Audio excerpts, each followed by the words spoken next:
AJ Styles just made the announcement that nobody wanted to hear, but everyone knew was coming. And the way he delivered this news has the entire wrestling world simultaneously heartbroken and furious about how WWE has wasted the final years of one of the greatest performers in professional wrestling history. The phenomenal one stood in the center of a SmackDown ring and declared that this is his final run, that his body can no longer sustain the punishment, that Father Time remains undefeated, and that within the next year, AJ Styles will wrestle his last match and walk away from the business that's defined his entire adult life.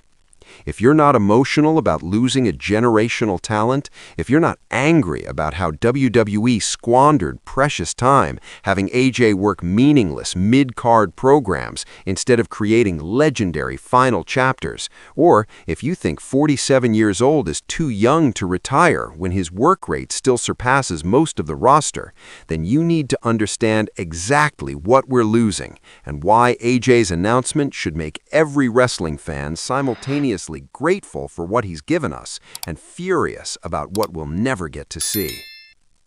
The announcement came during a SmackDown segment that started as a typical AJ Styles promo about current storylines, nothing indicating the bombshell that was about to drop.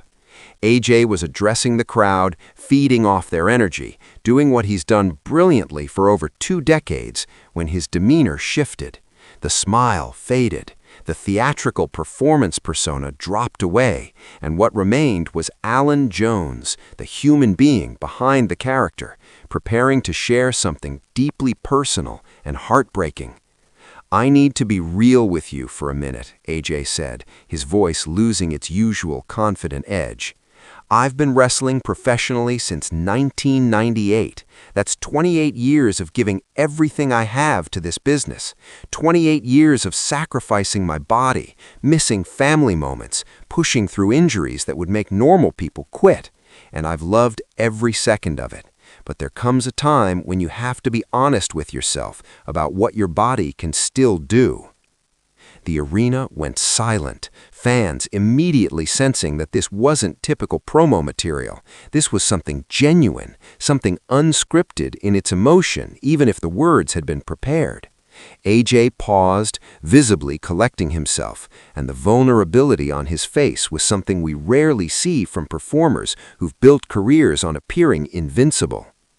"This is my final run," AJ declared, and the words hit like a physical blow to everyone watching. "I don't know exactly when my last match will be, but it'll be sometime in the next year. My body is telling me things I can't ignore anymore. The recovery takes longer, the pain lasts longer, and I refuse to stay in this ring until I'm a shell of what I once was, until I'm embarrassing myself and disrespecting you, the fans, who've supported me throughout this incredible journey." First question for the comments: what is your favorite AJ Styles match of all time, and what opponent do you most want to see him face in his final run? This is our last chance to see dream matches, so your answers matter. The crowd's reaction was immediate and emotional. Chants of "Thank you, AJ" echoed through the arena, mixing with visible tears in the crowd and a palpable sense of grief for the impending loss of someone who's been a constant in wrestling for longer than many current fans have been alive. AJ stood there absorbing it all, clearly fighting his own emotions, trying to maintain composure while delivering the hardest announcement of his career. "I've been blessed beyond measure," AJ continued once the chants subsided. "I got to wrestle in TNA and help build that company into something special. I got to work in Japan and learn from the absolute best in the world. I got to come to WWE and prove that the indie guy, the TNA guy, the guy everyone said was too small or too old, could main event WrestleMania. I've held championships, I've headlined pay-per-views, I've created moments I'll remember forever." The gratitude in his words was genuine and heartfelt, but underneath it was something else, a hint of regret, of unfulfilled dreams, of matches that should have happened but didn't. Because while AJ's career has been extraordinary by any objective measure, WWE's handling of his final years has been questionable at best and criminally negligent at worst. Here's where the anger comes in, the part that makes AJ's retirement announcement not just sad, but genuinely infuriating for anyone who understands how special he is and how badly WWE has misused him. AJ Styles at 47 is still better than 70% of WWE's roster. His matches are still consistently excellent. His promos are still engaging. His crowd connection remains strong. And what has WWE done with this remaining time? They've had him feud with mid-carders in programs that went nowhere. They've stuck him in faction storylines that diminished his individual star power. They've kept him away from the main event scene for extended periods, wasting months and years that could have been spent creating legendary final chapters worthy of his legacy. Instead of treating AJ's final run like a precious, limited resource that it is, WWE has used him like a utility player, reliable but unremarkable. Drop your frustration in the comments. What's the biggest missed opportunity in AJ Styles' WWE run, and what dream match or storyline do you wish had happened that WWE never gave us? Let's document everything we were robbed of. The list of matches that should have happened but didn't is staggering and painful to contemplate. AJ Styles versus Kenny Omega at WrestleMania, a dream match that wrestling fans have begged for, now likely impossible with Kenny in AEW and AJ running out of time. AJ versus Shinsuke Nakamura in a proper feud with adequate build and multiple classic encounters, not the botched program WWE gave us years ago. AJ versus Gunther in a 30-minute technical masterpiece. AJ versus Drew McIntyre with real stakes. AJ versus Kevin Owens in a proper rivalry that goes beyond 1 or 2 matches. Each missed opportunity represents time that can't be recovered, matches that will never happen, moments that could have been historic, but instead will remain what-ifs that haunt wrestling discourse for decades. And the responsibility for these missed opportunities lies squarely with WWE Creative, with management that didn't properly value the time remaining in AJ Styles' career.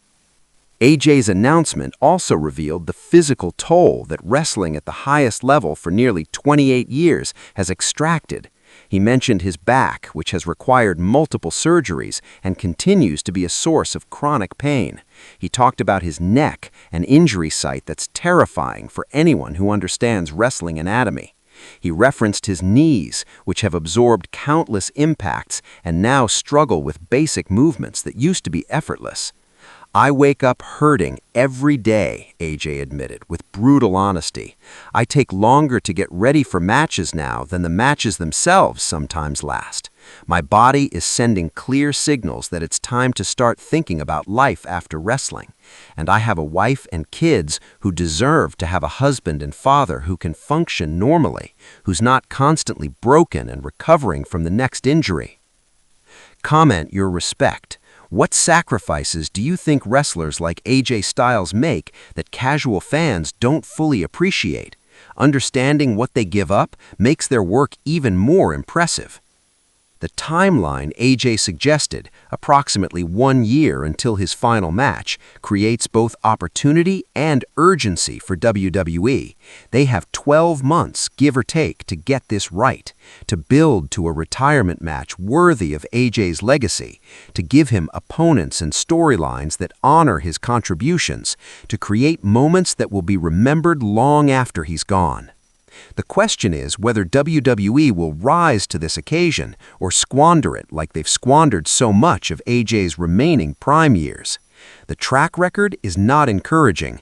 WWE has a history of botching retirement angles, of giving legends underwhelming send-offs, of treating final runs as afterthoughts rather than special events requiring careful planning and execution. What should AJ's final year look like? Ideally, a carefully curated series of matches against the absolute best opponents available, each one given proper build and storytelling weight. A farewell tour through WWE's major markets, where AJ can perform for fans who've supported him throughout his career. Proper acknowledgement of his contributions, not just in WWE, but throughout wrestling history, something that feels like genuine respect rather than corporate obligation. AJ himself seemed to have specific ideas about how his final run should unfold, though he was careful not to make demands or seem entitled. "I want to wrestle the best," he said simply. "I want my final matches to remind people why I'm called the Phenomenal One. I want to leave this business with everyone knowing I gave it absolutely everything until I physically couldn't anymore. That's the legacy I want to leave." The humility is characteristic of AJ, who, despite being one of the best to ever do it, has never carried himself with arrogance or entitlement. But that humility might also be why WWE has been able to underutilize him without significant pushback. AJ won't politic.